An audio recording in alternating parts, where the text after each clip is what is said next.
अभी के समय में परिवार में जो विवाद होने का मुख्य कारण है वो है संपत्ति का विवाद। अब संपत्ति के विवाद में भी अगर विवाद की बात करें वो है जमीन का विवाद। अब ये जमीन विवाद में ये जो यहाँ पर बात करें बलराम हैं, महेंद्र हैं, सिकंदर हैं, आखिर ये तीनों कैसे उलझे हुए हैं? कहीं आपके साथ तो ऐसा नहीं हो रहा है। और अभी आप देखें अपने आसपास में अगर देखेंगे तो अक्सर लोगों के परिवार में एक विवाद जरूर है और वो विवाद है संपत्ति का विवाद। लेकिन आपको कैसे बचना है, क्या करना है जो कि संपत्ति का विवाद आपके परिवार में ना हो, उसके लिए आखिर आपको क्या करना पड़ेगा? और इनका जो जमीन का विवाद है किस प्रकार से उलझा हुआ है, ये तीनों जो हैं आपस में इस प्रकार से भिड़े हुए हैं, आप भी जानेंगे तो हैरान हो जाएंगे। देखें, इनकी ये जमीन है और ये सारी जमीन जो है इनके पिता के नाम है, और लेकिन सभी जमीन जो है वो पैतृक जमीन है।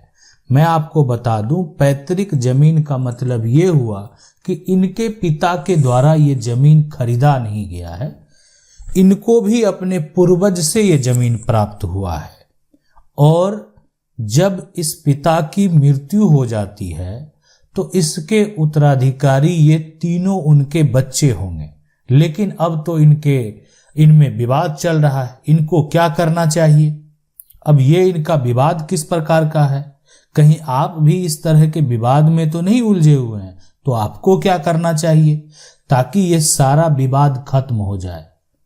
जो ये समस्या है, इस समस्या से आप कैसे निकल सकते हैं, क्या करना होगा, क्या प्रक्रिया है, क्या नियम है, जरूर जान लीजिए।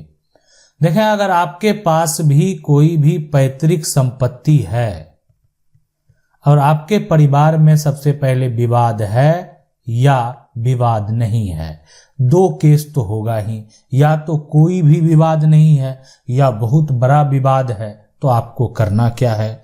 तो देखें, सबसे पहली बात, इनका विवाद होने का मुख्य कारण क्या है? क्यों ये आपस में लड़ रहे हैं? क्या कारण है लड़ने का? लड़ाई कहां से जो है ये चल कर आ गई इनके पास?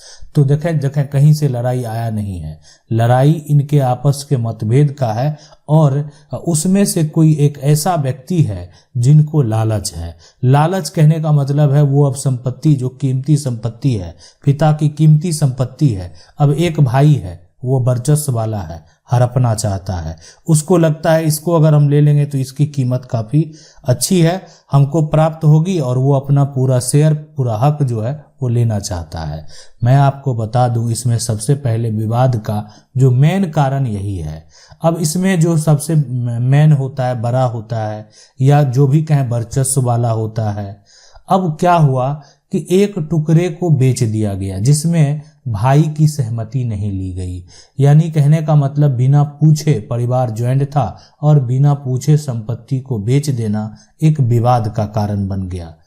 आखिर ये समस्या जो है, इस समस्या में क्या होगा? क्या कोई भी जो परिवार ज्वाइंट है, पैतृक जमीन है, सभी हिस्सेदार जो हैं, कोई भी चाहे तो संपत्ति को बेच सकता है? तो मैं कहूं बिल्कुल बेच सकता है। लेकिन कानूनी तौर पर अगर अधिकार की बात करेंगे तो अधिकार किसको मिलेगा? अधिकार मिलेगा, यानी जो बेचेगा वो अपना हिस्सा बेचेगा। यानी जो जिसके द्वारा संपत्ति को बेचा गया, अगर ये मान लेते हैं इस टुकड़े को बेच देते हैं तो ये इनका शेयर जो है, आप कह सकते हैं आगे जब एक तरह से प्रॉपर्टी को डिवाइड किया जाएगा तो इनका शेयर घट जाएगा। तो अब इनको आपस में किस प्रकार से दुरुस्त कर लेना चाहिए? अब ये है कि आपस में ये अब संभव ही नहीं है। बहुत लोग ऐसा कहते हैं, बहुत लोग ऐसा सवाल भी पूछते हैं, और उनका कहना होता है कि आप तो कह रहे हैं कि आपस में ये सारा आप डॉक्यूमेंट तैयार कर लीजिए, लेकिन अगर आपस में ये संभव होता ही तो फिर मैं कानूनी प्रक्रिया की बात ही क्यों करता? तो इसीलिए मैं आपको बता दूं कि एक पहला विकल्प तो है ही कि आपस में आप एक कागजात तैयार कर लें, लेकिन अब ये संभव नहीं है। यानी कोई भी इसके लिए एक तरह से सहमति नहीं दे रहा है, और बार बार जो है यानी कागजात तैयार करने के बाद भी इस पे जो हिस्सेदार है वो सिग्नेचर करने को तैयार नहीं है। इसलिए कि उनका शेयर कम हो जाएगा। इसलिए उन्होंने क्या किया, धोखे से कोई संपत्ति बेच दिया। अब कोई जो है यहाँ पर इस टुकड़े में हिस्सा लेने को तैयार नहीं है, कोई इधर जो है शेयर लेने को तैयार नहीं है। तब इस सभी विवाद के लिए अब इनके पास विकल्प यही बचा कि अब ये कोर्ट का सहारा लेंगे, और कोर्ट का सहारा अगर लेंगे तो इनको करना पड़ेगा पार्टीशन सूट। यानी पार्टीशन सूट जो है ये एक बंटवारा का केस है। तो इनको करने से इनको क्या मिलेगा? देखें, मिलेगा वही जो पहले आपसी सहमति से मिलता। यानी ऐसा नहीं है कि कोर्ट के द्वारा अगर पार्टीशन किया जाएगा तो किसी को यहाँ पर फायदा होने वाला है, कुछ फायदा नहीं होने वाला है। सिर्फ जो आपसी सहमति नहीं बन रही थी, बस उसका निर्णय कुछ समय बाद होगा। कहने का मतलब कोर्ट के द्वारा एक आदेश दे दिया जाएगा और उस आदेश का पालन आपको करना पड़ेगा। अभी आप आदेश को यानी आपसी सहमति को समझने का प्रयास नहीं कर रहे हैं। तो मेरा जो आपके लिए सजेशन होगा कि आपको पहला प्रयास करना चाहिए कि अगर आपके दस्तावेज नहीं बने हैं तो सभी के अलग अलग दस्तावेज तैयार कर लें और उस हिसाब से अपनी संपत्ति को डिवाइड कर लें और संपत्ति का म्यूटेशन भी करा लें, यानी जमीन का म्यूटेशन भी करा लें ताकि किसी प्रकार का विवाद ना हो। तो ये पहला प्रयास तो करना ही है। अब ये संभव है नहीं। संभव क्यों नहीं है? संभव इसलिए है कि कोई जो है इसमें मानने को तैयार नहीं है, कोई यहाँ हक लेने को तैयार नहीं है, कोई इस फैसले को मानने से इनकार करता है, कोई पुरानी बातों को लेकर जो है और विवाद को बढ़ा देता है। तो इस सभी समस्या से अगर आप फंसे हुए हैं तब आपको क्या करना है? अब आपको अपने सिविल कोर्ट में जाना है। सिविल कोर्ट में अगर आप जाएंगे तो वहाँ पर एक वकील से आपको संपर्क करना है और उनको बताएंगे कि मुझे ज़मीन पर पार्टीशन करना है, मुझे मेरा हक चाहिए, मुझे मेरा अधिकार चाहिए, जो कि मुझे मिला तो है लेकिन सही तरीके से नहीं मिला है।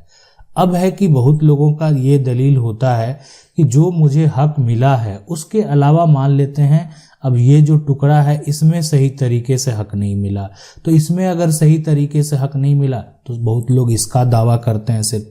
लेकिन अगर आप पूरी संपत्ति पर आपको सही तरीके से हक नहीं मिला है तो पूरी प्रॉपर्टी पर आप पार्टीशन का दावा कर सकते हैं।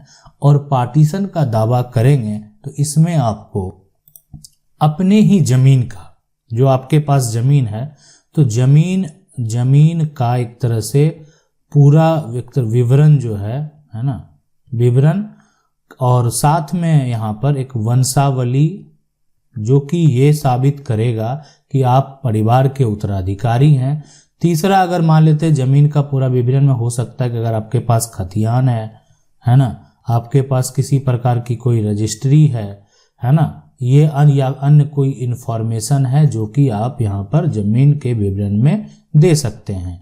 और साथ में उससे संबंधित जो रजिस्टर्ड डॉक्यूमेंट हैं वो भी आपको देने पड़ सकते हैं।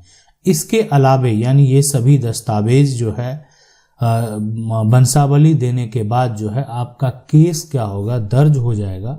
और केस फाइल होने के बाद जितने भी हिस्सेदार हैं सभी को नोटिस भेजा जाएगा कि और उनसे जवाब मांगा जाएगा कि आखिर इनका शेयर आप क्यों नहीं दे रहे हैं। अब जब ये हिस्सेदार है, परिवार के उत्तराधिकारी हैं, तो आप सही तरीके से प्रॉपर्टी को क्यों नहीं डिवाइड कर रहे हैं। तो उसके बाद जो है प्रॉपर्टी को कोर्ट के द्वारा जब डिवाइड किया जाएगा, कोर्ट के द्वारा जब फैसला सुना दिया जाएगा, तो उसमें अगर कोई भी हिस्सेदार अपनी प्रॉपर्टी को बेच चुके हैं, अब एक भाई मान लेते हैं बेच दिया जमीन को, तो वो कह रहा है कि हम तो वो बेच दिए, बहुत पहले बेचे थे, अब हम जो है उसमें शेयर नहीं देंगे, उसमें हक उसको मैनेज नहीं करेंगे, मुझे और जो बाकी शेष है उसमें समान अधिकार चाहिए।